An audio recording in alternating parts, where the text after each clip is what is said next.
Hello guys, तो कैसे हैं आप लोग। तो मेरे चैनल में आपका स्वागत है। और इस मानवा के जितने भी चैप्टर रिलीज हुए थे सबको मैंने इस वीडियो में कवर कर दिया है। और गाइस बिल्कुल भी चिंता मत करना इसके नेक्स्ट पार्ट की। जैसे इस सीरीज का नेक्स्ट चैप्टर रिलीज होगा उसी के साथ मैं इसके नेक्स्ट पार्ट को भी अपलोड कर दूंगा। तो चलिए इसी के साथ वीडियो को स्टार्ट करते हैं। तो सबसे पहले एक जन बता रहा होता है, मुझे पता है ये नाम बहुत अच्छे से, एक अनकंट्रोलेबल शॉट मास्टर जो अपने रूम में फंसा हुआ है, एक ऐसा इंसान जिसका दिमाग खराब हो चुका है, एक पागल आदमी, काउंट पेडियम्स का यूजलेस बड़ा बेटा गिस्लेन पेडियम। और तुम मुझे ये कह रहे हो कि मेरे जैसा एक बेस्ट नाइट एक ऐसे कचरे जैसे इंसान के सामने हार गया। और हम देखते हैं इसके ठीक सामने होता है एक हुडी पहने हुए और इसको बोलता है, क्यों जरा देखो तो आसपास, ये अच्छा नहीं है। यहाँ पे कितना कोजी और गर्म सा माहौल है, मैंने बहुत सारे पैसे लगाए हैं इस ट्रैप को बनाने के लिए। और हम देखते हैं आर्मर में होता है और बेडेस तरीके से चल के आ रहा होता है इसकी तरफ, क्यों पसंद आया तुम्हें। और फिर गुस्से में बोलता है, तुम वही कचरे गिस्लेन हो ना, और ये एक ट्रैप था। क्या तुम मुझसे ये कह रहे हो कि तुम्हें मेरा प्लान बहुत पहले से पता था। और सामने से इसकी तरफ आ रहा होता है और इससे बोलता है, सिर्फ यही नहीं, मुझे ये भी पता है कि तुम यहाँ पर कितने लोग आने वाले थे और कौन कौन से स्पाई थे जो हम लोगों के बीच में रहकर तुम्हारी मदद कर रहे थे। मुझे ये सब कुछ शुरुआत से ही पता था। और फिर ये बोलता है, नहीं ऐसा हो नहीं सकता, मेरे पास हमेशा हिडन कार्ड होते हैं। आखिर कैसे तुम्हारे जैसा पीस ऑफ शिट, तुम्हारी हिम्मत कैसे हुई ये सब। और तभी एक लात मारता खींच के इसके मुंह पे, मुंह बंद करो अपना, तुम्हें जितना भी ट्राई करना है तुम कर सकते हो, लेकिन सिर्फ मैं जीतूंगा इस वॉर को, चाहे तुम अगली बार भी क्यों ना आ जाओ, और उसकी अगली बार भी, और उसकी अगले बार भी, हर बार, हर एक सिंगल टाइम। तुम्हें पता है क्यों? क्योंकि जितने भी प्लेन्स हैं सारे के सारे हैं मेरे पास। और फिर उस सबके बाद हमारा सीन शिफ्ट होता है 1 साल पहले लुथेनिया किंगडम पेडियम स्टेट के पास। और यहाँ पर ये एक टेंट के अंदर ही अचानक से उठता है और हाँफते हुए देखता है अपने हाथ को, आखिर अभी ये सब क्या हुआ, मैं जिंदा हूँ? नहीं ऐसा नहीं हो सकता, अभी कुछ समय तो पहले। और तभी हम देखते हैं जय का सीन, यहाँ पर सोट घूमते हुए जा रही होती है और बहुत दूर आके यहाँ जमीन पे आके गिर जाती है। और इसी के साथ ये बोलता है, शिट। और बहुत खतरनाक सा कट पड़ा हुआ होता है उसकी छाती पे जिसमें से बहुत सारा खून निकलता है। और सामने ये बोलता है, तो ये इस तरीके से खत्म होगा सब कुछ। गिस्लेन पेडियम द मर्सनरी किंग और कॉन्टिनेंट के 7 स्ट्रॉन्गेस्ट लोगों में से एक, अभी ये वॉर खत्म हो चुकी है। और हमें इसके बारे में बताते हैं, ये कॉन्टिनेंट का टॉप 7 नाइट में से एक है और इसका नाम है ईडून। क्या मरने से पहले तुम्हारे कुछ लास्ट वर्ड है? और सामने से वो बोलता है, नहीं, बस ये एक ही शेम की बात है कि मैं अपना रिवेंज पूरा नहीं कर पाया, तुम मरोगे कमीने बास्टर्ड कहीं के। और हमें इसके बारे में बताते हैं, ये कॉन्टिनेंट के टॉप 7 मर्सनरी किंग में से एक है और इसका नाम है गिस्लेन पेडियम। और ये उसको देखकर बोलता है, कितने ज्यादा एरोगेंट हो तुम, मैंने ये सोचा नहीं था कि तुम वो बड़े बेटे उस बर्बाद हो चुकी पेडियम फैमिली के।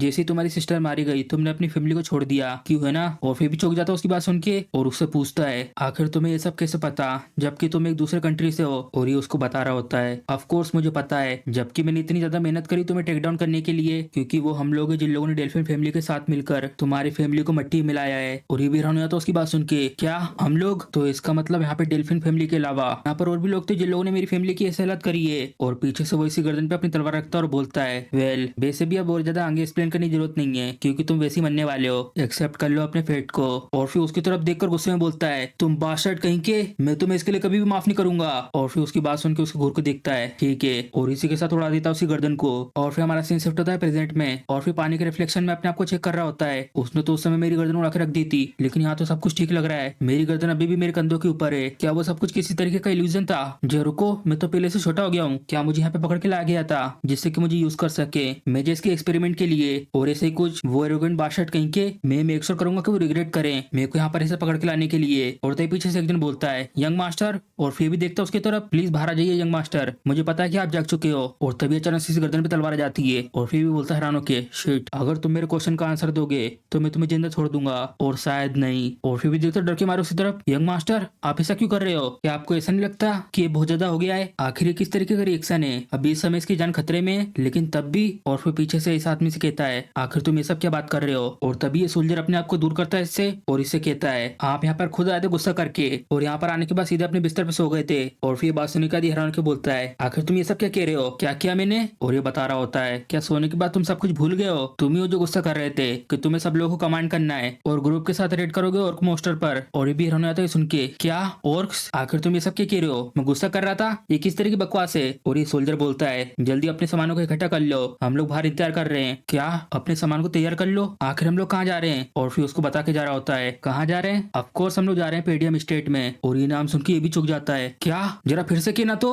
और फिर भी डर जाता है और बोलता है, माफ कर दो मुझे, क्या कहा तुमने? पेडियम? कहीं तुम्हारा मतलब उस गिर चुके पेडियम स्टेट से तो नहीं है। और तभी ये बाहर आके देखता है सामने इस जगह को जो पहले पूरी तरीके से बर्बाद हो चुकी थी। और ये सब देखने के बाद मन ने बोलता है क्या है सच में पेडियम स्टेट है? आखिर ये ठीक कैसे अभी इस समय? मैंने पहले देखा था अपनी आंखों से, ये स्टेट पूरी तरीके से राख में बदल गया था। और तभी पीछे से आके सोल्जर इसको कान में धीरे से बोलता है क्या तुम्हें कोई डरावना सपना आया था क्या? अपनी खुद की फैमिली को ऐसा बोल रहे हो कि वो गिर चुकी है? तुमको फैमिली से बाहर निकाला जा सकता है अगर अकाउंट ने ये सब सुन लिया तो। और ये अपने गाल को खींच के चेक कर रहा होता है कहीं ये सपना दिख रहा है कि नहीं। और तभी उसको बहुत ही दर्द होता है, नहीं ये तो सपना नहीं है। और इसी के साथ सोच रहा होता है एक जवान फेस और जो स्टेट है वो अपनी पहले जैसी कंडीशन में है, तो इसका मतलब मैं पास्ट में पीछे आ चुका हूँ। और गाइस अपनी सीरीज का मेन कैरेक्टर है तो अब से मैं इसे एमसी बोलूंगा। और इसी के साथ वो बता रहा होता है जो मेरा ये यंग वाला वर्जन था वो बहुत ही ज्यादा नफरत करता था अपनी फैमिली से और बहुत ज्यादा बचपनी की वजह से दिक्कत खड़ी करता था। और जैसे जैसे टाइम गुजरता गया जितने भी फैमिली के लोग थे सब मुझे अवॉइड करने लगे और मैं बिल्कुल भी झेल नहीं पाया अपने ऊपर होती हुई ऐसी बातों को। और इस सब की वजह से मैं अपने घर से दूर भाग गया। और फिर उसके 7 साल बाद मैं बन गया एक मर्सनरी। मैंने बहुत सारी लड़ाइयों को सर्वाइव करा और खुद की स्किल भी डेवलप करी और सब लोगों के बीच मैंने अपना नाम बनाया। और उस सबके बाद में वापस आया अपनी फैमिली में। जितनी भी मैंने गलतियां करी थी पास्ट में उन सबको ठीक करने के लिए। लेकिन जो मेरी फैमिली थी वो ऑलरेडी मेरे रिटर्न आने से पहले पूरे तरीके से तबाह हो गई थी और उस समय मैंने सब कुछ खो दिया था। लेकिन अभी इस समय ये सब कुछ यहाँ पर है और जितने ही मेरे करीबी लोग हैं अभी इस समय वो सारे के सारे यहाँ पर हैं। और तभी इसी के साथ धीरे धीरे हंसने लगता है और मन में बोलता है मुझे तो विश्वास ही नहीं हो रहा, मैं अभी इस समय एक खुशी का गाना गाना चाहता हूँ लेकिन अभी बहुत जल्दी है खुशियां मनाना। और तभी सोल्जर की तरफ देखकर बोलता है इसने ये कहा था ना कि हम लोग यहाँ पर आए ऑक्स के ऊपर रेड करने के लिए। अरे हाँ मैं कैसे भूल सकता हूँ उस दिन को।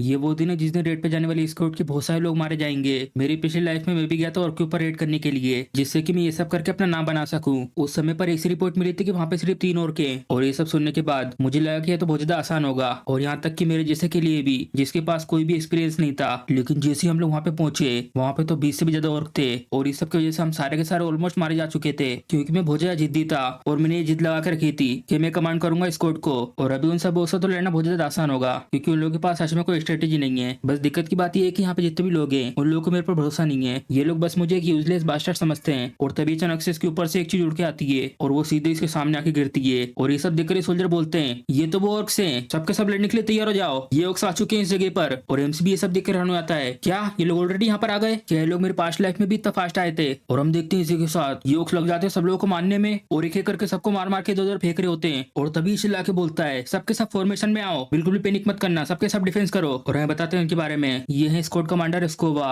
और सामने से और अपनी बड़ी तलवार से इनके ऊपर अटैक करता है। डैम इट, हम लोगों ने अपना गार्ड डाउन कर दिया था, ऐसे एम्बुश होना हमारे ऊपर जबकि हम लोग तैयार नहीं होते पूरी तरीके से। और जैसा रिपोर्ट किए गए थे यहाँ तो उससे भी ज्यादा है, अगर ऐसे ही चलता है तो हम लोग सारे के सारे यहाँ पे मारे जाएंगे। और तभी बाजू में से एक जन बोलता है कमांडर और फिर देखता है हैरानी से उसकी तरफ और हम देखते हैं पीछे से और किसके ऊपर हमला कर रहा होता है। और तभी अचानक से एक जन यहाँ से स्पीड में आगे हो जाता है और सीधे बढ़ रहा होता है इसकी तरफ और जल्दी से इसके कंधे को पकड़ के पीछे की तरफ फेंक देता है। और ये भी रहने आते हैं हाँ ये कौन है, क्या यंग मास्टर? और हम देखते हैं एमसी की स्वॉर्ड इसके हाथों काटते हो जाती नीचे से और एक बहुत ही क्लीन स्विंग मारता है जिससे इसका पूरा हाथ आधा गायब हो जाता है। और ये सब देखकर ये लोग भी रहने आते हैं और सबका मुंह खुला खुला रहता है। और इसे कटने के बाद ये और बहुत ही चिल्लाता है और इस हमले के बाद डायरेक्ट एक ही बार में मारा जाता है। और फिर हमसे अपनी तलवार घुमाते हुए बोलता है ऐसा लगता है अभी मैं अपने माना को यूज नहीं कर सकता, काश में थोड़ा और पहले आता पास्ट में। और तभी एमसी इनकी तरफ बढ़ रहा होता है और उनसे बोलता है तुम कमांडर हो ना, क्यों? और फिर बोलता है हाँ यंग मास्टर। और तभी उसकी तरफ हाथ अपने बढ़ा के बोलता है दो मुझे। और फिर भी हैरान हो जाता है क्या मुझे माफ करना, आखिर आपको चाहिए क्या? और फिर हमसे बोलता है दो मुझे वो कमांड करने का राइट, जल्दी मुझे दो वो राइट जिससे मैं कमांड कर सकूं। और फिर उसको गुस्सा आने लगता है और मैंने बोलता है आखिर ये किस तरीके का राइट चाहता है कमांड करने के लिए? मुझे पता है कि ये इडियट है लेकिन बोलना कमांड के राइट को लेने के बारे में और वो भी ऐसे समय पर जब सारे सोल्जरों की जिंदगी लाइन पर है। और ये मना कर देता है नहीं मैं नहीं कर सकता ये सब। और फिर हमसे भी हैरान हो जाता है क्या तुम्हें ऐसा लगता है कि ये सब कुछ किसी तरीके का गेम है? अगर भले तुम एक यंग मास्टर हो मैं ऐसे अपनी अथॉरिटी को गिव अप नहीं कर सकता जो मुझे लॉर्ड ने दी है। और फिर हमसे गुस्से में बोलता है ये तो कितना ज्यादा अनोइंग है, हालांकि मैं भी इस तरीके से रेट करता अगर कोई ऐसे इडियट मेरे पास आए कमांड का राइट लेने के लिए। और अचानक से और का जाता है इन लोगों पर हमला करने के लिए और ये एमसी को पीछे कर रहा होता है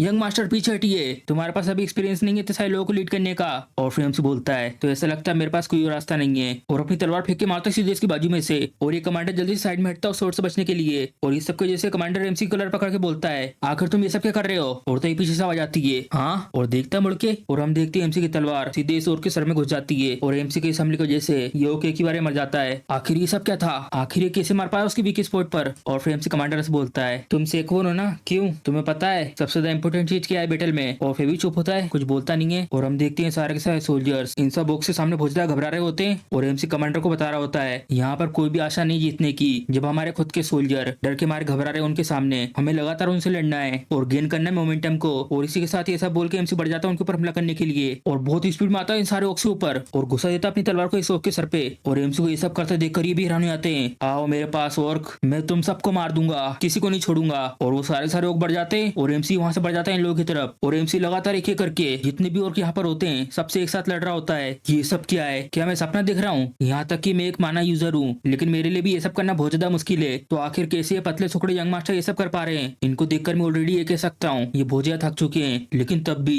ये भोजिया छोटी छोटी मूवमेंट को यूज कर रहे हैं उन सबके अटैक को डोज करने के लिए और अपनी स्वॉर्डमैनशिप को यूज करके स्ट्राइक कर रहे हैं उनकी वीक स्पॉट पर। ये तो बिल्कुल एक माना लिया स्वॉर्ड मास्टर जैसा है और या तो इससे भी कुछ ज्यादा बड़ी चीज। और फिर एमसी चला के बोलता है क्या तुम सबके सब यही कर सकते हो? मैंने तो अभी तक वार्म अप भी नहीं करा है, तुम तो बिल्कुल भी अपने वॉरियर स्पीसीज के नाम पे खड़े नहीं उतर रहे हो। और एमसी को ऐसा लड़ता देखकर लेफ्ट वाला सोल्जर बोलता है ये सारे के सारे तो एक बार में इसको हमला कर रहे हैं। और फिर राइट वाला बोलता है क्या है भाग रहे हैं? और फिर ईरानो के बोलते हैं कमांडर। और फिर कमांडर मन में बोलते हैं आखिर तुम ये सब क्या सोच रहे हो? उन सब के बीच में जाना और सबके अटेंशन को अपनी तरफ कर लेना ये तो अच्छा है, लेकिन उसके बाद भाग जाना। और जिस रास्ते पर ये भाग रहे हैं उसके ठीक सामने तो एक खाई है। जो रुको, एक खाई कहीं ऐसा मत किए ना, तुम सबके सब जल्दी अपनी शील्ड को सामने करो, हम लोग फॉलो करेंगे यंग मास्टर को। और तभी हम देखते हैं एमसी भाग रहा होता है और ये सारे के सारे ओक मोस्टर इसके पीछे जा रहे होते हैं। और इसी के साथ एमसी मैंने बोलता है स्क्वाड्रन में श्योर हूँ कि तुम समझ गए होंगे कि मेरा प्लान क्या है, और अगर तुम एक स्किल कमांडर होंगे तो। हालांकि मैं ये प्रेफर करता कि मैं इन सबको यहाँ पे अपने साथ ले आता इस खाई के नीचे, लेकिन मेरा जो बकवास सा स्टेमिना है ये हैंडल नहीं कर सकते ये सब, लेकिन फिर भी इतना सब कुछ काफी होगा तुम्हारे लिए हैंडल करने के लिए। और इसी के साथ पीछे से कुछ लोग भाग के आते हैं स्पीड में और ये देखते हैं पीछे की तरफ और हम देखते हैं इनके ठीक पीछे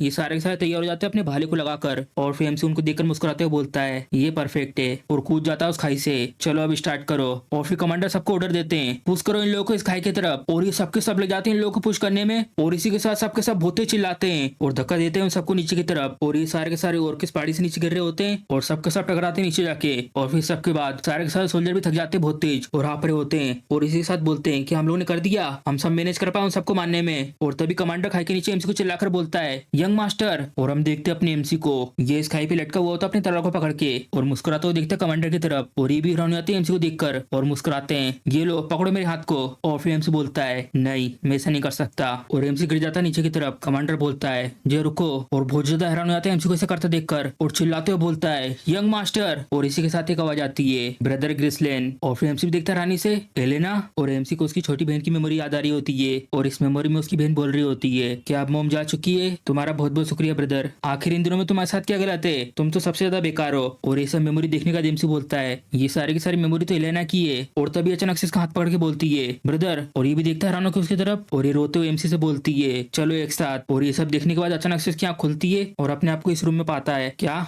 मैं अभी भी जिंदा हूँ? ऐसा लगता है उन सब लोगों ने मेरे को बचा लिया, आखिर वो किस तरह का सपना था। और फिर अचानक से इसके पूरे शरीर में बहुत ही दर्द होने लगता है, मेरी पूरी की पूरी बॉडी ये तो बहुत ही दर्द कर रही है, ऐसा लगता है मैंने कुछ ज्यादा ही पुश कर दिया अपनी बॉडी की लिमिट को। वेल ये तो अच्छा ही है, चलो इससे कम से कम ये तो पता चला कि मैं अभी भी जिंदा हूँ। और तभी गेट खोल के मैड आती है और बोलती है मास्टर। और हम देखती होती है आप जाग गए। और एमसी भी हैरान आता है उसको देखकर और उसका नाम लेकर बोलता है क्या बिलिंडा। और फिर बोलती है क्या तुम्हें पता है मैं कितनी ज्यादा चिंता कर रही थी, क्या मैंने तुमसे ये नहीं कहा था उन सब मोस्टरों को सोल्जरों को संभालने दो। और तभी एमसी जल्दी से आके गले लग जाता है और फिर भी रानी से बोलती है आखिर तुम ये सब क्या कर रहे हो, क्या कुछ हुआ है क्या? और फिर एमसी बोलता नहीं मैं बस बहुत ज्यादा खुश हूँ तुम्हें यहाँ पे देखकर। और एमसी बता रहा होता है इसके बारे में मुझे पर्सनली सिखाने वाली बेल्डीना जब से मैं छोटा था तब से ये मेरे साथ आएगी, यहाँ तक कि मेरे बेवकूफी से भरे हुए हरकतों के बावजूद भी सिर्फ यही है वो जो लगातार मेरे साथ में बनी रही है। लेकिन जैसे मेरी फैमिली बर्बाद हुई ये अचानक से कहीं पे गायब हो गई थी और उसके बाद मैं उसे कभी भी नहीं देख पाया और मैंने ऐसा कभी नहीं सोचा था कि मैं इससे यहाँ पे इस तरीके से मिल पाऊंगा। और फिर एमसी से बोलती है आखिर तुम इतने खुश क्यों हो जबकि हम लोग एक दूसरे को हर दिन देखते हैं। और इसी के साथ एमसी मैंने बोलता है मुझे बेल्डीना को सच्चाई बतानी होगी। और फिर उससे बोलता है मेरी बात सुनो एक बहुत बड़ी तबाही आने वाली है जो जल्दी इस फैमिली के ऊपर होगी। और फिर रानो के बोलती है हाँ आखिर तुम ये सब क्या कह रहे हो? और फिर एमसी बोलता है जो सच्चाई है वो ये है मैं मर के वापस आया हूँ पास्ट में। और फिर भी बोलती मुस्कुराते हुए हाँ मैं श्योर हूँ जोर के उन्हें तुम्हें ऑलमोस्ट मार दिया था। और फिर एमसी रानो को बोलता है नहीं मेरा वो मतलब नहीं है। और फिर बिस्तर सही करते हुए बोलती है क्या तुम ये जानते हो फैमिली नहीं बल्कि तुम बहुत ज्यादा खतरे में हो। और लग जाती है एमसी को डांटने में। और फिर एमसी ने बोलता है सबके बाद इसको भरोसा नहीं मेरे ऊपर बिल्कुल भी, ऐसा लगता है ये काम नहीं करेगा। और फिर मेड बोलती है सीरियसली आखिर अब तुम क्या करोगे, अगर तुम्हें कुछ ज्यादा ही चोट लग गई फिर तो तुम फेस्टिवल भी नहीं जा पाओगे। और फिर एमसी सुन के हैरान हो जाता है क्या फेस्टिवल? और फिर मेड बोलती है क्या तुम ऑलरेडी भूल गए इसके बारे में? लेडी एलिना बहुत बेसब्री से इंतजार कर रही है इस दिन का जिससे कि वो तुम्हारे साथ जा सके इस फेस्टिवल में और ये बहुत अच्छा मौका होगा तुम दोनों के लिए एक दूसरे के क्लोज आने का। और फिर ये सब सुनने के बाद एमसी मैंने बोलता है हाँ ये फेस्टिवल जो हमेशा होता है हर साल में इस टाइम पर, मेरी पिछली लाइफ में मेरे पास टाइम नहीं था इसको एंजॉय करने का। और ये सब कुछ हुआ था मेरे ट्रोमेटिक एक्सपीरियंस की वजह से। और फिर एमसी मेट से बोलता है आखिर कितना टाइम बचा फेस्टिवल को आने में। और फिर ये बोलती है चलो सोचने दो। तो जबकि वो अगले हफ्ते तुम्हारे पास सिर्फ एक ही हफ्ता बचा है। और फिर एमसी सुनने के बाद बोलता है एक हफ्ता, ये वो दिन है जिस दिन मेरी पूरी लाइफ चेंज हो गई थी। और इसी के साथ एक जन गेट से आके बोलता है ब्रदर क्या तुम अंदर हो? ये वो मेमोरी है जो मुझे लगातार हंट कर रही है। और एमसी को वापस याद आ रहा होता है इसकी बहन इसको बुला रही होती है साथ में जाने के लिए। और इसी के साथ बोलता है आज से एक हफ्ते बाद एलिना मारी जाएगी। तो जैसे ही एमसी अपनी बहन को देखता है जल्दी से आके उसे गले लग जाता है। और एमसी को ऐसा करते देखकर ये भी छुप जाती है और शर्माते हुए देख रही होती है उनकी तरफ। और फिर एमसी के ऐसे बिहेवियर से एलिना भी शर्माते हुए बोलती है आखिर तुम्हारे साथ क्या गलत है? क्या किसी तरीके का मजाक है क्या? और फिर एमसी उससे बोलता है एलिना मैंने तुम्हें बहुत ज्यादा मिस करा। और तभी वो एमसी को धक्का देते और बोलती है जल्दी से मुझसे दूर हटो, तुम तो मुझे डरा रहे हो। और ये धक्का खाने का एमसी मैंने बोलता है क्या तो खतरनाक स्ट्रेंथ है इसकी, जबकि ये एक बच्ची है, क्या ये हमेशा से इतनी ज्यादा ताकतवर थी क्या? और एलिना अपने कपड़े को साफ करके बोलती है बेलिंडा ने मुझसे कहा था यहाँ पे आने को, और यहाँ तो देखो क्या तुम यहाँ पे किसी तरह का गेम खेल रहे हो? तुम्हें कैसा लगता है ये सब करने से सब कुछ ठीक हो जाएगा? और फिर एमसी बोलता है आखिर क्या ठीक हो जाएगा? और फिर एलिना उसको बताती है कि एमसी ने उसको गुस्से में क्या क्या बुला था। मैंने तुमसे यहाँ से जाने को इसलिए कहा क्योंकि तुम बहुत ज्यादा अनोइंग हो, बस तुम्हारी सांसों को फील करने से डिस्कस्टिंग सा फील होता है। और फिर एलिना बोलती है क्या तुम भूल गए ये सब कहने के बाद? और एमसी बोलता है क्या मैंने ये सब कहा था? और मैंने बोलता है वैसे मेरी पास्ट लाइफ में हम दोनों की इतनी बनती नहीं थी क्योंकि मैं एक पूरी तरीके से पीस ऑफ शिट था। और फिर एमसी एलिना से बोलता है मुझे माफ कर दो। और उसकी माफी सुन के ये लोग भी हैरान हो जाते हैं क्या इसने सबसे पहले माफी मांगी? और फिर एलिना बोलती है मैंने सुना था कि तुम्हें औरत ने पीटा है, कहीं उन्होंने तुम्हारे सर पे तो नहीं मार दिया? और फिर एमसी उनसे बोलता है नहीं मैं नहीं पीटा हूँ, मैंने मारा उन लोगों को, आखिर तुम लोग बार बार ये क्यों कह रहे हो कि मैं पीटा हूँ? और तभी अचानक से एमसी को दर्द होने लगता है बहुत तेज और उस दर्द के कारण नीचे बैठ जाता है। और फिर इसी के साथ एलिना बोलती है हाँ तुम क्या कह रहे थे? ये तो साफ साफ दिख रहेगा कि तुम उनसे पीट के आए हो, और तुम जब यहाँ पर आए थे तुम बेहोशी की हालत में थे, तो बताओ क्या कह रहे थे अब तुम? और फिर सबके बाद ये लोग बहुत ज्यादा खुश होकर हंस रहे होते हैं और एमसी देखता है उन लोग की तरफ। और फिर एमसी मुस्कुराता है और इसी के साथ बता रहा होता है जैसा मुझे याद है सबके सब वैसे ही है, आखिर क्यों मैंने पास्ट में इतना सारा टाइम बर्बाद करा यूजलेस चीजों में, जो फेस्टिवल अगले वीक आने वाला है। मैंने अपने पास्ट लाइफ में एलिना के साथ उस फेस्टिवल में जाने से मना कर दिया था और उसके साथ ना जाने का एक्सक्यूज दिया था कि जो हम वो रेड करने गए थे और पोस्टर के ऊपर, उस सब की वजह से मैं अपसेट हूँ। और सिर्फ वही दिन था जब मैंने एलिना को आखिरी बार देखा और उसके बाद एलिना की बॉडी मिली थी टुकड़ों में उसके बॉडीगार्ड्स के साथ। मुझे उसके साथ उस जगह पर रहना चाहिए था। और तभी एक जन इसी के साथ गेट खटखटा के बोलता है कि हम लोग अंदर आ जाएं? और हम देखते हैं लोग होते हैं एलिना के बॉडीगार्ड और बोलते हैं तो यहाँ पर हो आप मिस एलिना? और हम इनका नाम बताते हैं। राइट वाले का नाम होता है जेमेल और लेफ्ट वाले का नाम होता है फिलिप। और एलिना इनसे बोलती है क्या मैंने तुमसे ये नहीं कहा था कि तुम्हें बाहर इंतजार करना है? और जेमेल माफी मांग रहा होता है मुझे माफ कर दीजिए, जो सर्वेंट्स है वो कह रहे हैं जो भी उन्होंने काम करा फेस्टिवल के सप्लाईज को लेकर, आप आकर उसको एक बार देख लीजिए। और फिर एमसी सुनने के बाद बोलता है हाँ आखिर वो लोग एलिना से ये सब की पूछेंगे? और फिर मेट बताती है तुम्हें कैसे पता होगा मेरे लॉर्ड, तुम हमेशा पूरे दिन लेजी की तरह रहते हो। मैं तो ये सोच रही हूँ आखिर पेडियम में आखिर इतने सारे वर्कर्स की कैसे कमी है, इन सब की वजह से यंग लेडी को भी काम करना पड़ता है वहाँ पर। और फिर हम देखते हैं इसी के साथ एलिना जाते हुए बोलती है मैं जा रही हूँ अपना ध्यान रखना। और एमसी बता रहा होता है कि हमारे पास सच में वर्कर्स की इतनी कमी है, मेरा मतलब पहले मैंने ये सब चीजों के ऊपर बिल्कुल भी ध्यान नहीं दिया था, तो ये तो ऑब्वियस है मुझे कैसे पता होगा ये सब। और फिर एमसी एलिना से बोलता है मैं भी इस समय मदद करना चाहता हूँ। और ये भी देखते रानी से पीछे मुड़ के, और ये दोनों के दोनों हैरान हो जाते हैं एमसी की बात सुन के।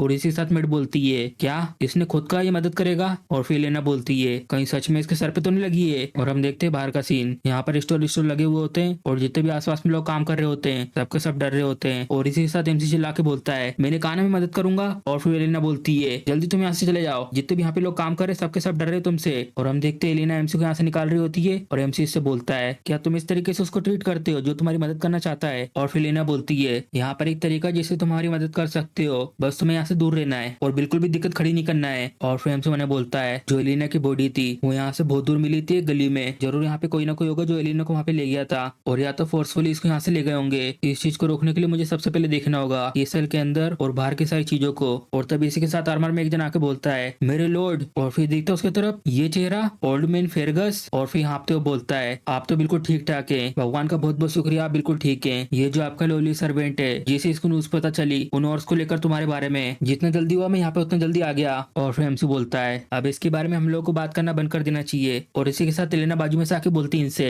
ये तो बहुत ज्यादा बढ़िया है, तुम्हारी तो टाइमिंग बहुत ज्यादा अच्छी ओल्ड मैन, जब से उठाएगा तब से बहुत ज्यादा अजीब से एक्टिंग कर रहा है, प्लीज जल्दी जाओ इसे रूम की तरफ ले जाओ। और फिर एलिना की बात सुन के बोलते हैं जैसे आपकी इच्छा। और फिर एमसी मैंने बोलता गुस्सा होके डैम इट ये फिर से मेरे रास्ते में आ रहा है, इसमें आप कुछ भी नहीं कर सकते, चलो अब इससे अच्छा पता लगाते केसल के आसपास के एरिया में छानबीन करके। और फिर एमसी इनसे पूछता है ओल्ड मैन क्यों यहाँ पर एक अबेंडेंट ट्रेनिंग हॉल है ना केसल के अंदर, ले चलो मुझे उस जगह पर। और फिर ये बोलते हैं मुझे माफ करना क्या ट्रेनिंग हॉल, लेकिन आपको वहाँ पे किस लिए जाना है? और फिर एमसी बोलता है ट्रेनिंग के लिए। और एमसी की बात सुन के ये भी चुक जाते हैं और बताते हैं रास्ता आओ इस तरफ। और यहाँ आने के बाद एमसी सामने की तरफ देखकर चुक जाता है, क्या ये तो उससे भी ज्यादा अच्छी कंडीशन में है जैसा मैंने सोचा था। और आसपास चेक करके मैंने बोलता है ये तो एक परफेक्ट लोकेशन है मेरी ट्रेनिंग करने के लिए एज अ मर्सनरी। मैंने तो ऐसा पहले कुछ भी नहीं दिखा था। और फिर बता रहे होते हैं हम लोगों ने इसको मेंटेन करके रखा है केसल के अंदर। ये कि कभी आपकी इच्छा इस फैसिलिटी को यूज करने की, मुझे पूरा यकीन है जिस चीज से आप गुजर रहे हैं इस समय ये बस एक शुरुआती फेस है। और फिर से मैंने बोलता है सुनने के बाद, क्या कहीं मेरी पास्ट लाइफ में भी इसने ये सब करके तो नहीं रखा था?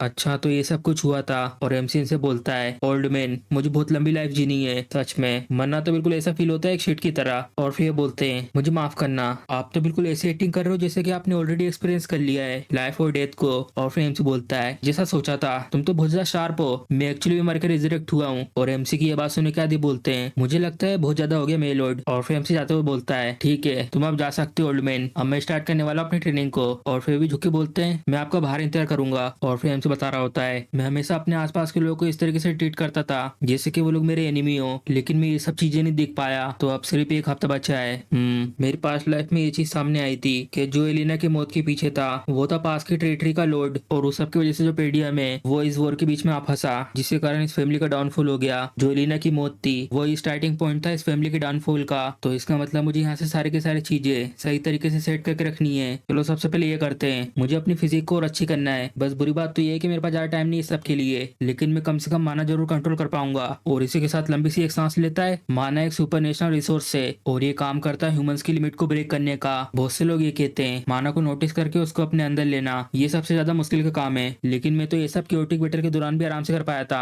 मुझे कनेक्ट करना होगा माना पार्टिकल्स को जो हवा में से उड़ रहे हैं, और या मुझे इन सब माना को अपने हाथ के बीच में इकट्ठा करके घुमाना है किसी मेरे जैसे के लिए जिसने एक्सपीरियंस करा है हजारों नहीं 10,000 बेटल्स को।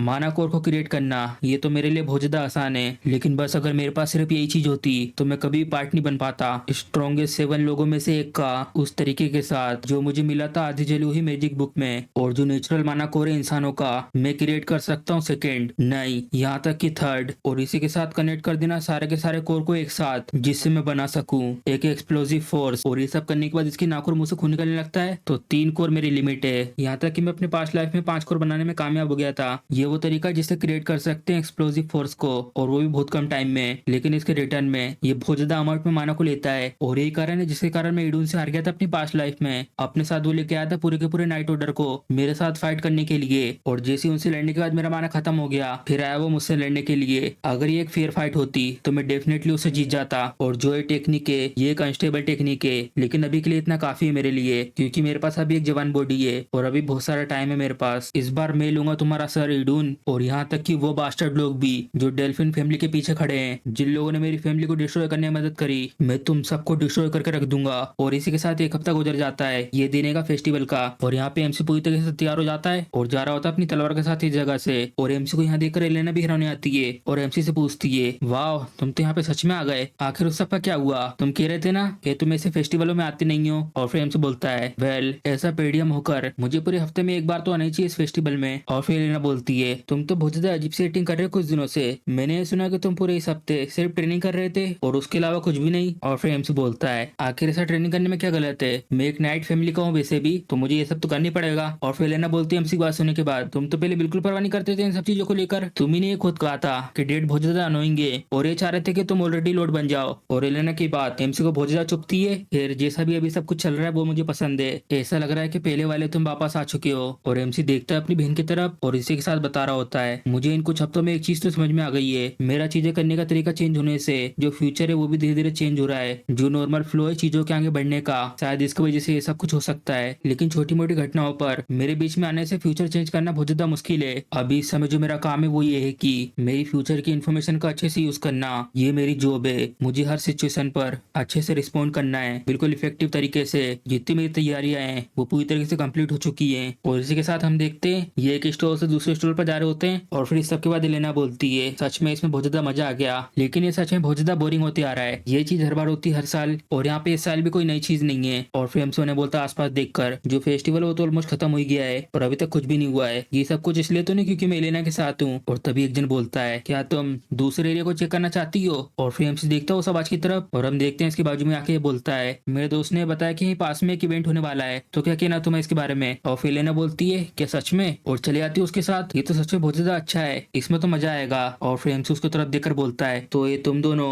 हमारी फैमिली के ट्रेटर्स। और फिर एमसी बता रहा होता है इन लोगों के बारे में। एलेना को एस्कॉर्ट करने वाले नाइट जेमल और फिलिप ये बहुत ही ज्यादा ट्रस्टेड नाइट है, क्योंकि इन लोगों ने एलेना को बचपन से प्रोटेक्ट करा है। और ऐसा कहा गया था कि एलेना को बचाने के चक्कर में ये लोग भी वहीं पे साथ में मारे गए थे। और हम देखते हैं लोग यहाँ पर आ जाते हैं और ये नाइट दिखा रहा होता है, ये देखो हम लोग यहाँ पर आ चुके हैं। और हम देखते हैं यहाँ पे कुछ भी नहीं होता, सब कुछ खाली खाली होता है। और फिर देखते हैं आसपास, आखिर ये सब क्या है, यहाँ पे तो कुछ भी नहीं है। क्या तुम श्योर हो कि परफॉर्मेंस ऐसी जगह पर होने वाली है? और फिर पीछे से वो नाइट बोलता है ऐसा लगता है वो लोग तैयार नहीं है अभी इस समय, ऐसा लगता है जो लोग यहाँ पे आने वाले थे उन लोगों को लेट हो गया है। और फिर लेना बोलती चिल्लाते हुए मुझे हंसने पर मजबूर मत करो, क्या तुम परफॉर्म करोगे इसी जगह पर? और इन्हीं सबके बीच एमसी आसपास दिख रहा होता है। जैसा सोचा था, यहाँ आसपास देखने पर ऐसा लगेगा कि ये सिंपल सी एक खाली सी गली है, लेकिन जरा देखो तो यहाँ पे हर रास्ते पर बहुत सारी चीजें रखी हुई है आने जाने रास्तों को ब्लॉक करने के लिए। उन लोगों ने जरूर सारी तैयारी प्लेस करके रखी है। और इसी के साथ लेना खींच के ले जा रही होती है एमसी को, चलो ब्रदर चलते हैं यहाँ से। और फिर पीछे से ओमनाइट बोलता है यंग लेडी आपको ऐसा नहीं लगता कि हम लोग यहाँ पर आए गए हैं तो हमें शो देख के जाना चाहिए? और फिर लेना बोलती है नहीं मुझे नहीं देखना, मैं नहीं देखना चाहती इस जगह पर इसे शो को। और फिर एमसी बोलता है क्या तुमने कुछ वर्कआउट करा है क्या? आखिर तुम इतनी ज्यादा स्ट्रॉन्ग कैसे हो? और फिर भी देखती गुस्से में हाँ। और सामने नाइट आ जाता है और उससे बोलता है यंग लेडी चलो यहाँ पे थोड़ा सा और देर रुकते हैं। और उसका चेहरा देख के एलेना डर जाती है। फिलिप और फिर लोगों को देखकर बोलती है आखिर तुम लोग ऐसी अजीब सेटिंग क्यों कर रहे हो? आखिर तुम लोग के साथ आज ये क्या हुआ है? और फिर बोलता है हम लोग तुम्हें डराना नहीं चाहते थे, बस बात ये है कि हमें एक बहुत ज्यादा अच्छी रिक्वेस्ट मिली है। और फिर बोलती है एक रिक्वेस्ट मिली है। और इसी के साथ यहाँ पर एक जन आ रहा होता है और हम देखते हैं इसके साथ दो लोग आते हैं इसके पीछे। और ये नाइट से बोलता है जैसा सोचा था तुम्हारा काम तो बहुत ज्यादा क्लीन है। और फिर नाइट बोलता है ऑफ कोर्स जैसा हम लोगों ने डील करा था हम लोग यहाँ पे यंग लेडी को लेके आ चुके हैं। और फिर सामने तरफ देखकर बोलता है ये तो पेडीएम का बेटा है, मुझे नहीं लगता कि मैंने रिक्वेस्ट करा था इसको यहाँ पे लाने के लिए। और फिर नाइट बोलता है हम लोग इसे तुम्हें फ्री में दे देंगे। ये यहाँ पर हमें बेवकूफों की तरह फॉलो करते हुए आ गया, ये ना जानते हुए कि ये इसका ग्रेवयार्ड होने वाला है। और फिर एमसी नाइट से बोलता है जेएमएल तो तुम लोगों ने हम लोग को भेज दिया है, क्या तुम्हें सच में ऐसा लगता है सब करने से तुम बच सकते हो? और फिर नाइट एमसी से बोलता है तुम्हें सबसे पहले अपनी चिंता करने के बारे में सोचना चाहिए, हम लोग तो यहाँ इस जगह से बहुत दूर भाग जाएंगे। और वैसे भी हम लोग यहाँ पर रह के बहुत ज्यादा परेशान हो गए थे,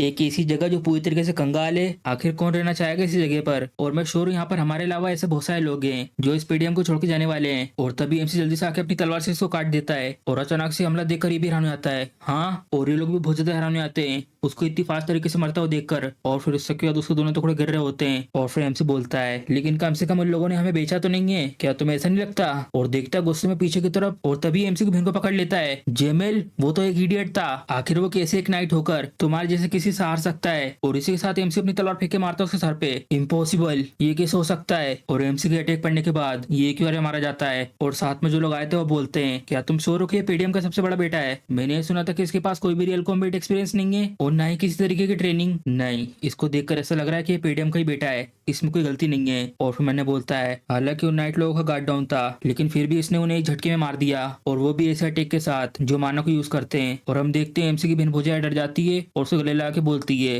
बिग ब्रदर आखिर ये सब क्या हो रहा है? और फिर हमसे कुछ नहीं कहता और जल्दी से उसे गर्दन पे मार के उसको बेहोश कर देता है, अभी के लिए तुम यहाँ पर आराम करो। और फिर पीछे से वो आदमी बोलता है तुम्हारा बहुत बहुत शुक्रिया हमारा वो काम करने के लिए, तुम तो सच में बहुत ज्यादा अलग हो जैसा हमने सोचा था, हम लोग वैसे ही प्लानिंग कर रहे थे इस सब के बाद इन लोगों को मानने की, क्या तुम अपने असली स्किल को इतने समय से छुपा रहे थे? और फिर एमसी उस नाइट के सर से अपनी तलवार निकाल के बोलता है अगर ऐसा है भी तो तुम्हारा क्या लेना देना है? और उनको देखकर मैंने बोलता है ये 3 लोग हैं, जो 2 लोग इसके आसपास हैं वो लोग तो कुछ नहीं है, लेकिन जो है बीच वाला है ये पूरी तरीके से माना से भरा हुआ है, मुझे जल्दी से खत्म करना होगा। और इसी के साथ बनाता अपने हाथों में रस्सियों को, चलो मुझे एक चीज पूछने दो तुमसे, जो ये रिक्वेस्ट थी कि तुम्हें एलेना को पकड़ना है आखिर किसने की थी? और सामने से वो बोलता है वेल आखिर एक मरे हुए इंसान को ये सब जानने की क्या जरूरत है? और फिर एमसी उनसे बोलता है मुझे पता था कि तुम इतनी आसानी से नहीं कहोगे, चलो कोई बात नहीं, तुम अभी जल्दी अपने मुंह से खुद बताओगे। तो जैसे एमसी की बात सुनते हैं इसके पीछे वाला साथी बोलता है क्या मैं उसकी गर्दन काट के ले आऊं यहाँ पर? और फिर उसको मना कर देता है नहीं, उसको तुम्हें यहाँ पे जिंदा पकड़ के लेके आना है और तोड़ना उसके शरीर की सारी हड्डियों को, जिससे कि वो इस सब की वजह से पागल सा हो जाए, इसे पूरी तरीके से दर्द में तड़पना होगा जिससे कि ये ब्यूटीफुल तरीके से बन के बाहर आए। और फिर इसी के साथ आ जाते हैं एमसी के ऊपर हमला करने के लिए। और इसी के साथ एमसी अपने पास से एक चीज निकालता है और फेंक देता है इन लोगों के सामने। और फिर इसको देखकर बोलता है क्या एक पटाखा?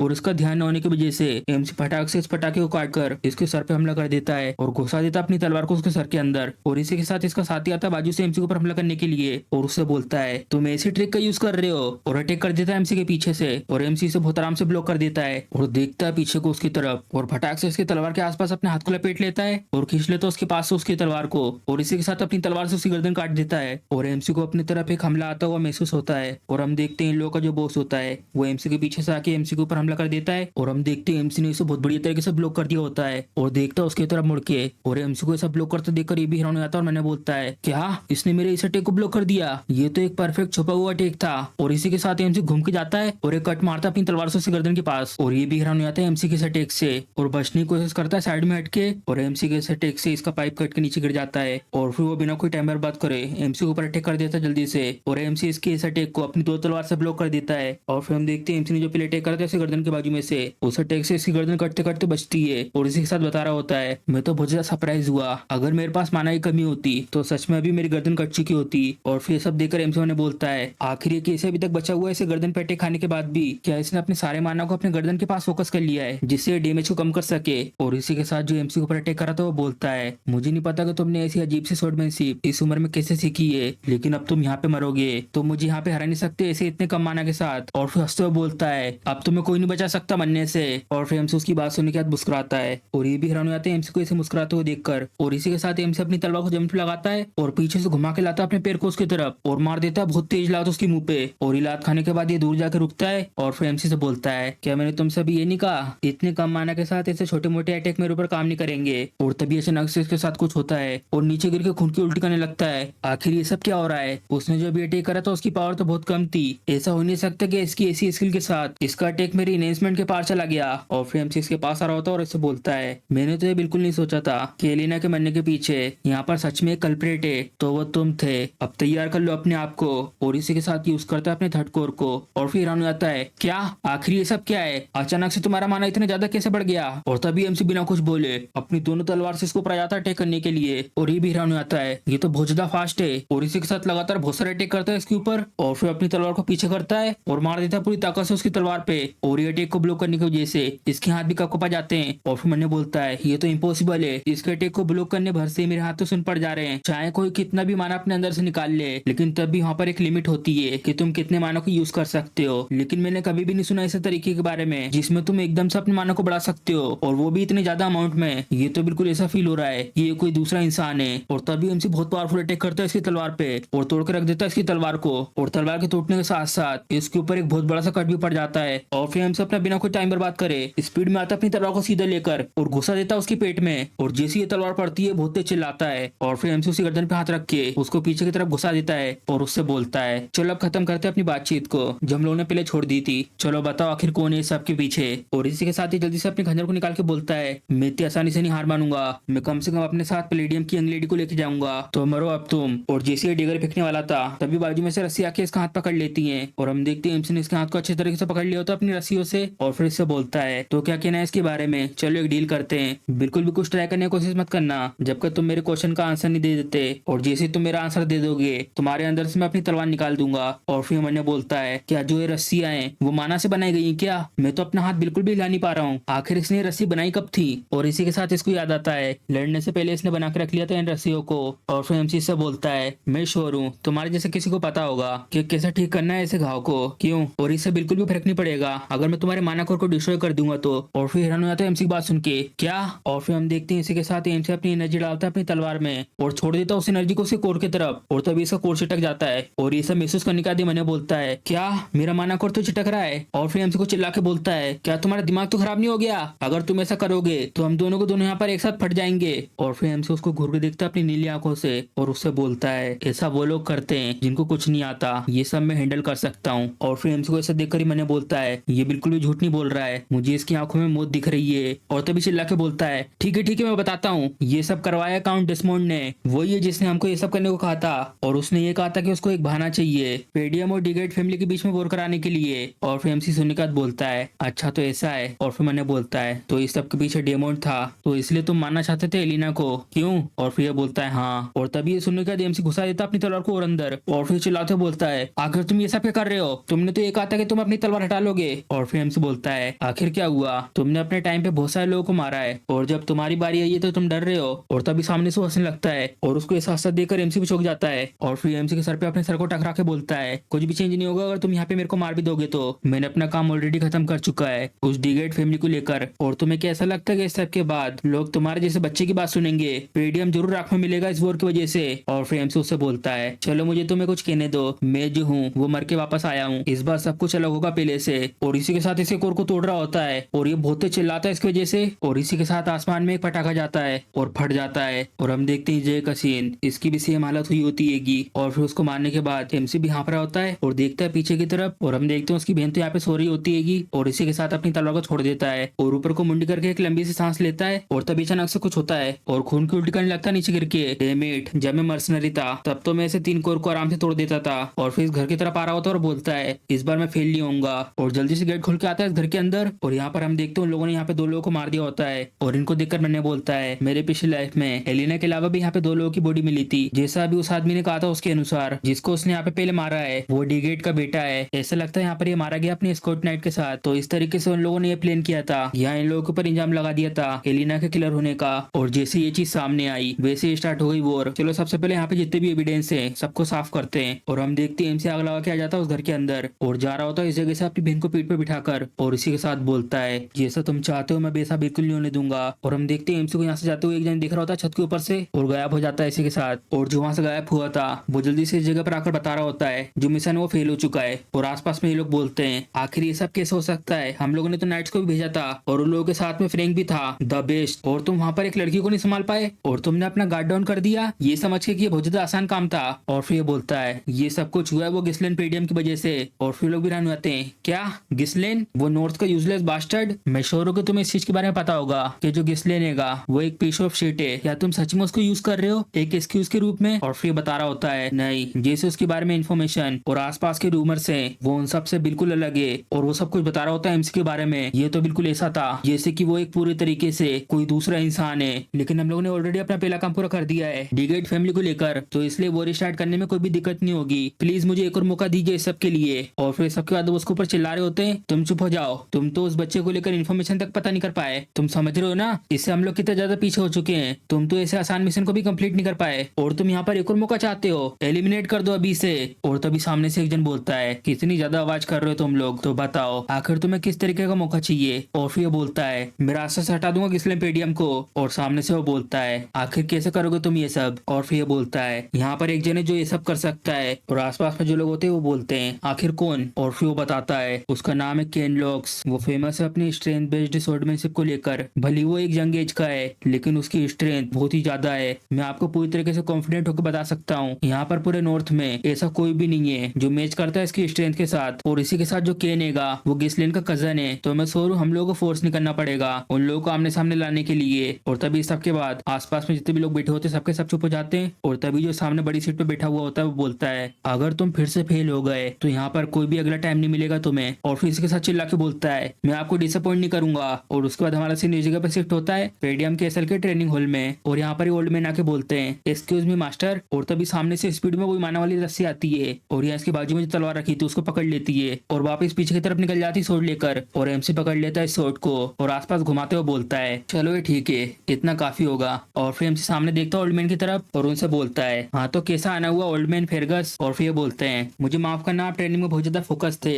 लेकिन अभी जो आपने किया था वो कैसे किया था। और फिर एमसी दिखाता है क्या इस तरीके से, इसे कहते हैं माना थ्रेड, इसमें मैं माना को यूज कर रहा हूँ ये रस्सी बनाने के लिए। और फिर मन में सोच रहा होता है ऐसा बोल के मेरी पास्ट लाइफ में तो मैं इसको बहुत बार यूज करता था लेकिन अभी इस समय मेरा कम लेवल होने के कारण मुझे अपने थर्ड कोर को यूज करना पड़ता है इस टेक्निक को यूज करने के लिए, क्योंकि अभी इस समय मेरे पास माना बहुत कम है। लेकिन अगर मैं माना से बनी हुई कम रस्सी को यूज करूंगा तो मैं इन्हें बार बार यूज कर सकता हूँ भले मेरे पास कम माना क्यों ना हो। और इसी के साथ सामने ओल्ड मैन बोलते हैं हालांकि मैंने इतने लंबे समय से ट्रेनिंग करी है माना को लेकर लेकिन मैंने कभी भी इस तरीके की स्किल नहीं देखी। और फिर मैंने बोलते हैं कुछ दिनों पहले तो ये माना यूज ही नहीं कर पाते थे और यहाँ तक की ट्रेनिंग भी नहीं करते थे, तो आखिर इन्हें कैसे आइडिया मिला माना को इस तरीके से यूज करने का। और फिर हमसे बोलता है चलो ये सब छोड़ो, तुम यहाँ पर आए हो, तुम्हें क्या कुछ चाहिए था क्या मुझसे। और फिर ओल्ड मैन बोलते हैं वेल बस मुझे आपसे यहाँ पर आकर ये कहना था। और फिर हमसे बोलता है क्या कहना था, आपका बहुत बहुत शुक्रिया यंग लेडी को प्रोटेक्ट करने के लिए। और फिर हमसे बोलता है तो मुझे थैंक यू कर रहे हो, ये कुछ ऐसा जिसे मुझे करना चाहिए था। और फिर इसके बाद बोलता है चलो फिर चलते खाने पर। और फिर इसी के साथ कुछ दिन गुजर जाते हैं और एम्स बता रहा होता है फेस्टिवल भी अब पूरी तरीके से खत्म हो चुका है और ये तो होना ही था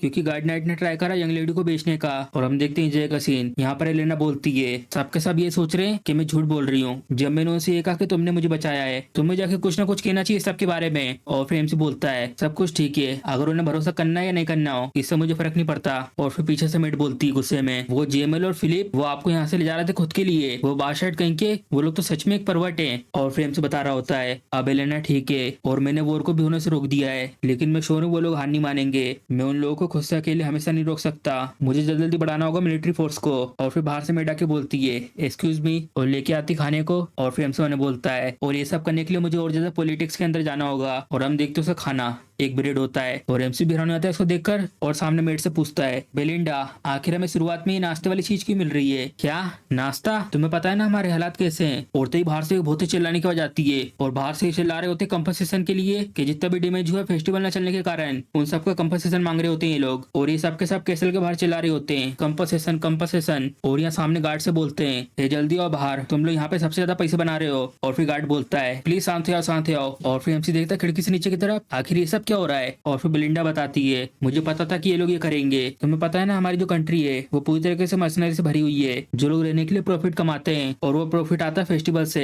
पिछले साल का फेस्टिवल इनके लिए काफी अच्छा था, तो जबकि फेस्टिवल कैंसिल हो गया एक दिन के अंदर ही अंदर, तो ये तो मेक सेंस करता है ये लोग बहुत ज्यादा गुस्से में होंगे। और फिर एमसी बोलता हैरान होके हमारी कंट्री की सिचुएशन सच में इतनी ज्यादा बुरी है, ये बिल्कुल भी ठीक नहीं है, ये लोग धीरे धीरे और ज्यादा एग्रेसिव होते जाएंगे अगर मैंने सबको लेकर कुछ भी नहीं करा तो। ओल्ड मैन आखिर जो तुम्हारे सोल्जर हैं वो लोग क्या कर रहे हैं, जल्दी से उन लोगों को नीचे भेजो और जितनी भी ये भीड़ है उन लोगों को शांत करवाओ। और फिर ये बोलते हैं हमारे पास एक भी नहीं है। और एमसी भी हैरान हो जाता है सुन के क्या उनमें से बहुत सारे लोगों को भेज दिया गया है मोस्टर पोस्ट के जंगल में रिकंस्ट्रक्शन के लिए क्योंकि वो ऑर्किडेट की वजह से। और फिर एमसी बोलता है डेमिट, तो वो सारे के सारे वहां पर हैं। और इसी के साथ एमसी बताता है जो पेडियम है वो बेसिकली इटर्नल वॉर में है क्योंकि उन बारबेरियंस की वजह से जो नॉर्थ में हैंगे और उसके दूसरे तरफ हैगा फॉरेस्ट ऑफ मोस्टर, जिस जगह से मोस्टर आते हैंगे कोई भी पैसे नहीं है और ना ही सोल्जर है, क्या तो बुरी हालत होके रखी हुई है। बेलिंडा चलो बात करते हैं, तुम हो ना जो मैनेज करती हो मेरे पैसों को, क्यों चलो उसको यूज करते हैं सब लोगों को शांत करने के लिए। और फिर एमसी को बोलती है यहाँ एक भी पैसे नहीं है। और एमसी बोलता है आखिर क्यों नहीं है। और बेलिंडा बोलती है क्या आप भूल गए हो जो काउंट्स थे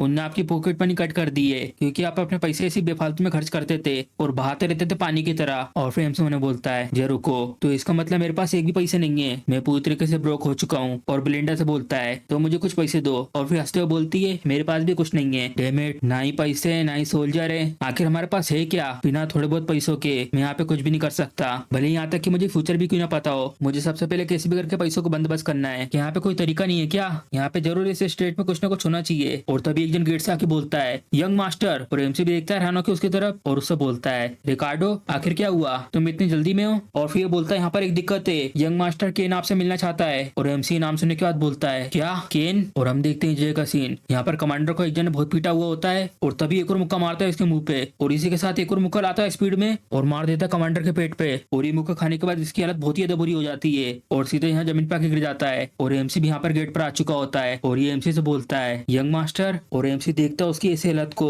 और जिसने उसकी ऐसी हालत करी होती है वो सामने से बोलता है तो तुम यहाँ पर आ चुकी हो। और ये एमसी के ठीक सामने आता है अपने बड़े से शरीर के साथ और एमसी की तरफ मुस्कुराते हुए बोलता है हे गिस्लेन। और जैसे एमसी उसे देखता है कुछ बोलता नहीं उससे, सिर्फ घूर के देख रहा होता है उसको। और मैंने बोलता है मुझे याद है ये चेहरा, ये वारिस है लोगेस फैमिली का जिसके साथ हमारा अलायंस है और इसका नाम है केन लोगेस। इस टाइम पे सिर्फ मेरा यही एक दोस्त था और इसी के साथ मेरा दुश्मन भी। और केन आ रहा होता है सीढ़ी से उतर के एमसी के पास और एमसी पीछे रिकार्डो से पूछता है आखिर ये सब कैसे हुआ। और पीछे वो बताता है बात ऐसी थी कि हमें रिपोर्ट मिली थी कि यहाँ पर एक जन बहुत ज्यादा हंगामा मचा रहा है और जैसे ही हमने यहाँ पे पहुंचे यहाँ पे हमें केन और उसका एस्कॉर्ट नाइट मिल गया और केन ने वहाँ पे हम लोगों को पहचान लिया और पूछने लगा यंग मास्टर के बारे में जितने भी रूमर चल रहे हैं क्या वो सच है। और ये सब सुन के कमांडर पूरी डिटेल में बताने लगे आपको लेकर जितने भी रूमर है उन सब के बारे में। और जैसे कमांडर सब कुछ बताता है केन जल्दी से मुंह पकड़ लेता कमांडर का, तुम्हारी हिम्मत कैसी हुई लोगेस फैमिली के वारिस के सामने झूठ बोलने की। और फिर सबके बाद अभी जो आपको दिख रहा है वो सब हुआ। और ये सब सुनकर केन बोलता है हे अगर तुम इसे बताने वाले हो तो ये अच्छा होगा कि तुम सच बताओ उसको। वो कमांडर ये बता रहा था जिनने कभी भी ट्रेनिंग नहीं करी उनने बहुत सारे ओक मोस्टर को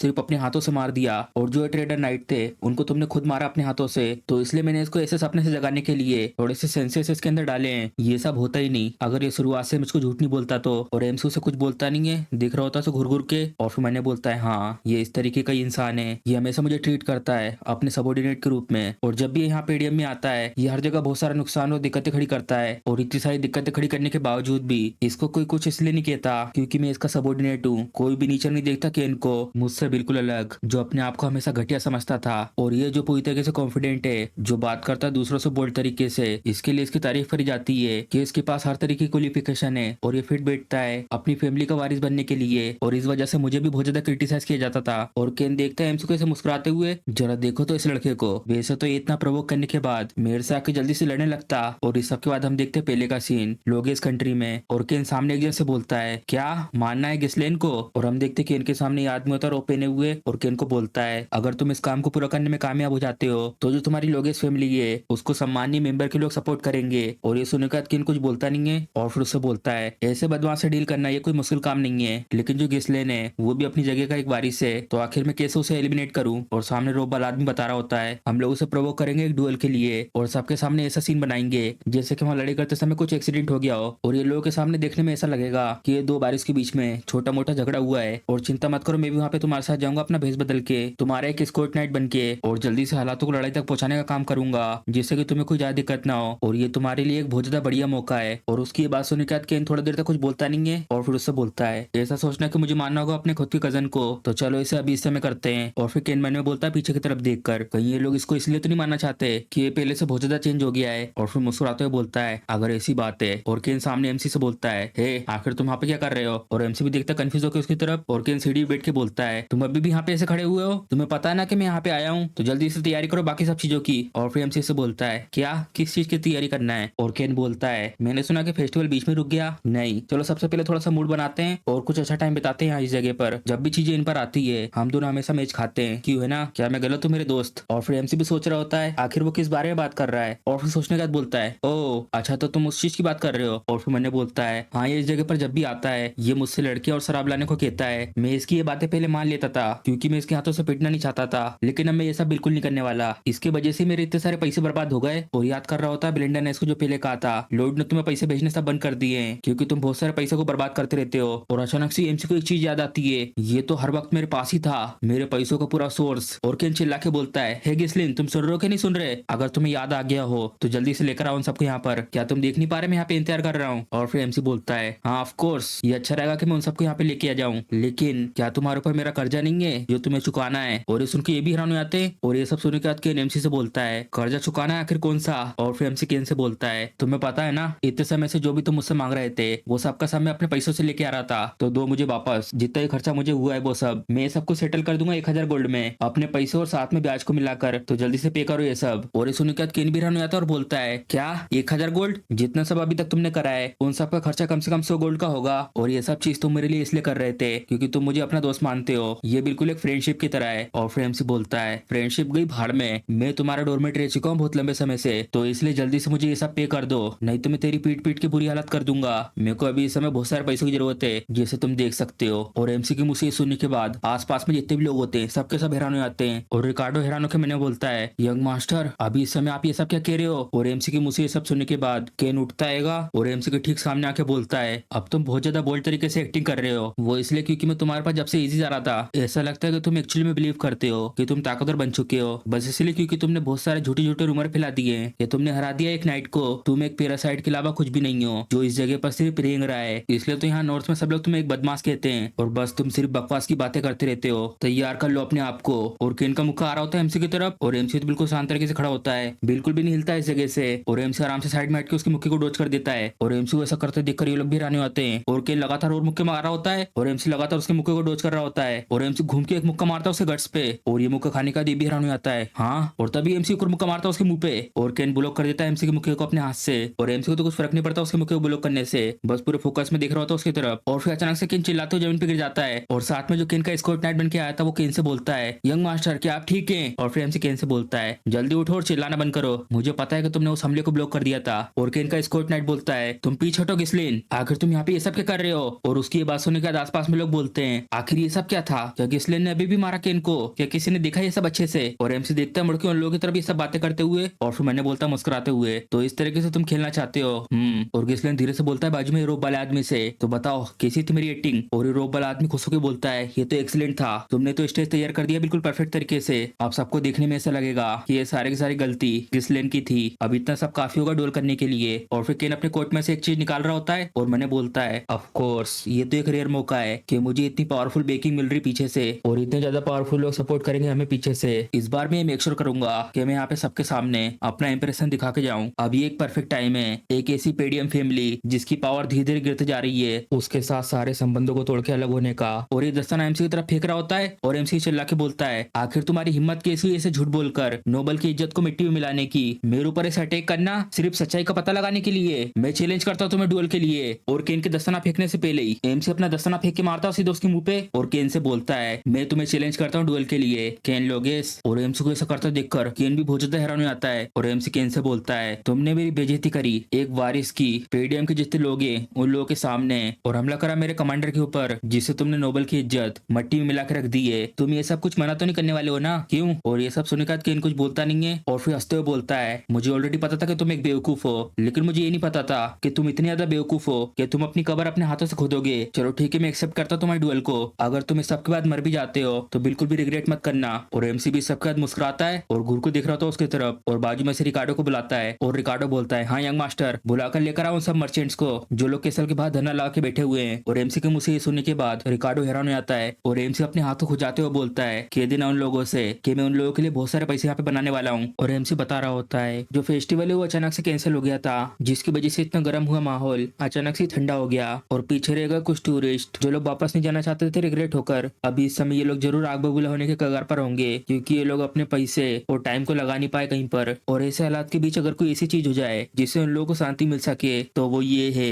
और आसपास सारी ऑडियंस इकट्ठा होकर चेयर कर रही होती है और इसी के साथ चिल्लाते हुए कहते हैं, ये तो एक डुएल है यंग मास्टर केन और गिस्लेन के बीच, मैं इस लड़ाई में अपना पैसा लगाता हूँ यंग मास्टर केन के ऊपर। ये डेम गिस्लेन बदमाश कहीं का जो डिजर्व करता है अभी से यहाँ पे वो जरूर मिलकर रहेगा। और इन्हीं सबके बीच आसपास में लोग अपने बहुत सारे स्टोर लगा देते हैं और जल्दी जल्दी बेच रहे होते अपने सामान को। और यहाँ पर ये सबसे कहता है, चलो अब सबके सब जो भी अपने पैसे लगाना चाहता है इस सब में लाइन से खड़े होकर यहाँ पे लगाओ पैसे। और सबके सब अपने पैसे लगा रहे होते हैं। मैं अपने पैसे लगाता हूँ यंग मास्टर पे, मैं भी लगाता हूँ, ये तो गारंटी है अब हमारे पैसे पूरी तरीके से सेफ है। और फिर केन अपनी तलवार को स्टेज पे मारता है और सामने एमसी से कहता है, आखिर तुम्हारी हिम्मत कैसे हुई इस डुएल को एक मार्केट बनाने की। चलो स्टार्ट करने से पहले मैं तुम्हें अभी से बता रहा हूँ, अगर तुम इस लड़ाई के भी सरेंडर भी कर देते हो तो मेरी सोच तभी भी नहीं रुकेगी। और उसकी बात सुनने के बाद एमसी थोड़ी देर कुछ बोलता नहीं है और मन में कहता है, अरे हाँ तो शायद ये लोग इसलिए यहाँ पर आए हैं। और एमसी सामने केन से बोलता है, तो चलो जबकि यहाँ पर बहुत सारे लोग इकट्ठा हो चुके हैं तो अब स्टार्ट करते हैं अपनी डुएल को। और जो केन के साथ आया था वो पीछे से चिल्ला के बोलता है, नहीं रुको, मुझे नहीं लगता कि एक अच्छी खासी बेट इस तरीके से हो पाएगी अगर सब कुछ इस तरीके से चलता रहा तो।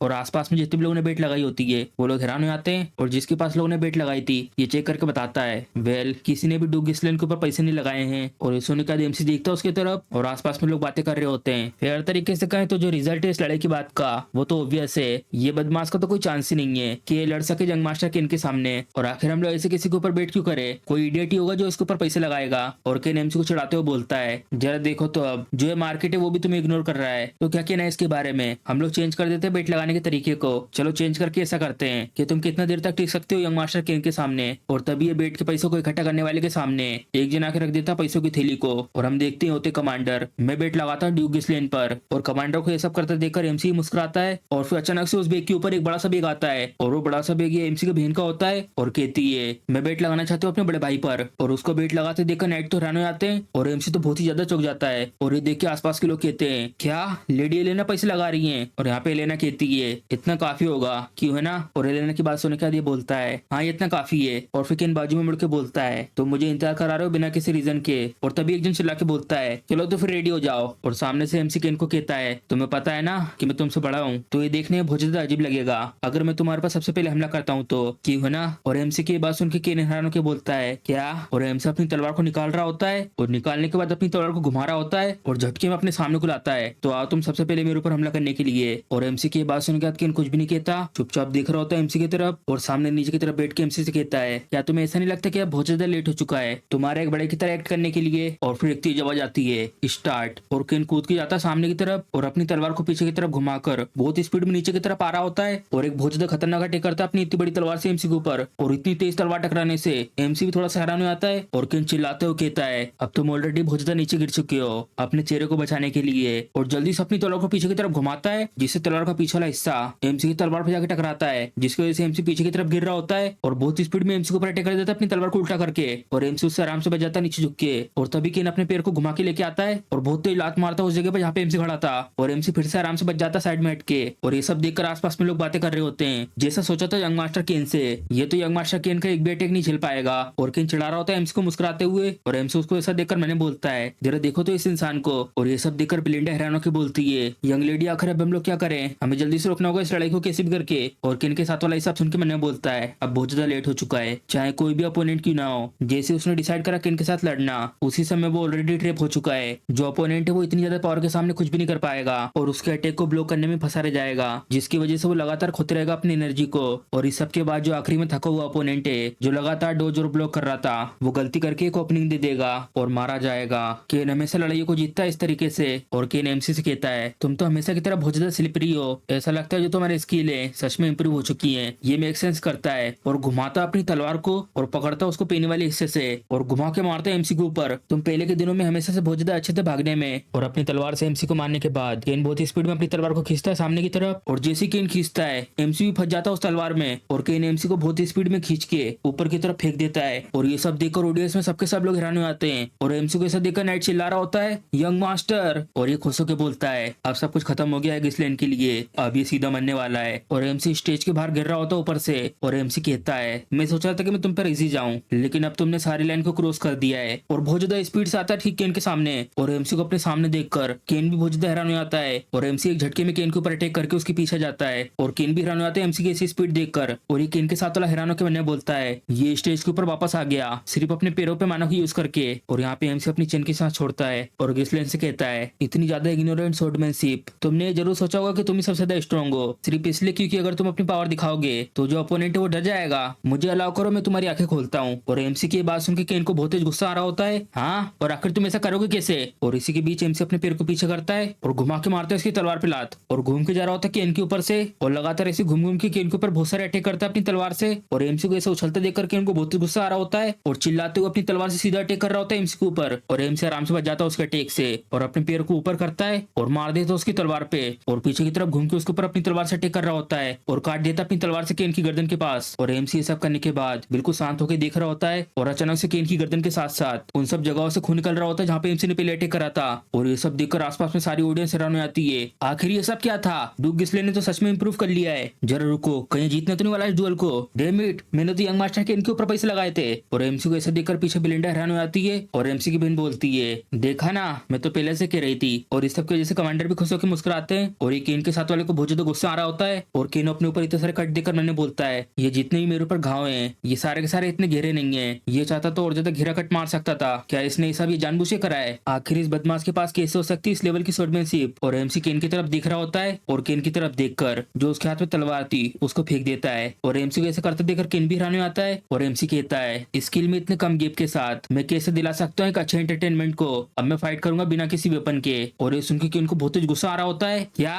और एमसी कहता है मुझे ऐसा लगता है मुझे इस आज के मौके को यूज करना चाहिए तुम्हें अच्छे से एजुकेट करने के लिए, सिर्फ खाली मेरे मुक्कों से। और एमसी की बात सुन के केन कहता है क्या तुम मुझे सिखाओगे। और एमसी अपनी शर्ट की आस्तीन को ऊपर करके आ रहा होता है और बोलता है हाँ और ऐसा लगता है जो तुम्हारी स्वॉर्डमैनशिप है उसका मेरे सामने कुछ भी मैच नहीं है, तो चलो हैंड टू हैंड फाइट करते हैं। और इसके अलावा मैं इस लड़ाई में लगाना चाहता हूँ 2000 गोल्ड और उससे दुगना जितना मैं इसमें जीतने वाला हूँ। और एमसी की बात सुन के आसपास में लोग हैरान हो जाते हैं और आपस में बात कर रहे होते हैं क्या ये सिर्फ हाथों से लड़ाई करेगा, और यही नहीं इसने तो 2000 गोल्ड भी लगाए होंगे, लेकिन इसको तो एक डुएल होना चाहिए था ना। और एमसी के मुंह से सुनने के बाद जो केन के साथ आया था वो बहुत ज्यादा हैरान हो जाता है और मन में बोलता है जरा इसकी हिम्मत तो देखो, इसने केन को चैलेंज करा है सिर्फ खाली हाथों की लड़ाई में, मैंने तो ऐसा सोचा नहीं था कि ये दिन भी आएगा। चलो बहुत बहुत शुक्रिया कि ये इतना इंसेन है, किस्मत अभी भी हमारे साथ है। और जो पैसे इकट्ठा कर रहा था वो चिल्ला के बोलता है चलो तो ठीक है इसके ऊपर जितने भी लोगों को बेट लगानी वो लगा सकते हैं, यहाँ पर अभी इवेंट में सिर्फ खाली हाथों से लड़ाई होने वाली है यंग मास्टर गिसलेन और यंग मास्टर केन के बीच। और ये सुनकर आसपास में ऑडियंस में लोग बोल रहे होते हैं चलो तो अब ठीक है अब एक बेयर हैंड फाइट होने वाली है, मैं अपनी बेट लगाऊंगा केन पर। और इन ऑडियंस के बीच दूसरा बोलता है चैलेंज करना इसको डायरेक्ट ऐसे स्ट्रेंथ के मामले में ये तो एक पागलपन है, लेकिन इस बार मैं अपने पैसे लगाऊंगा यंग मास्टर गिसलेन पर। और यहाँ पर केन हंसते हुए बोलता है तो तुम खाली हाथ लड़ाई करना चाहते हो, तुम ये सब कहकर मुझे हंसा रहे हो यहाँ पर। और अपने कोट को पकड़ता है ठीक है लड़ाई करो बिना किसी वेपन के,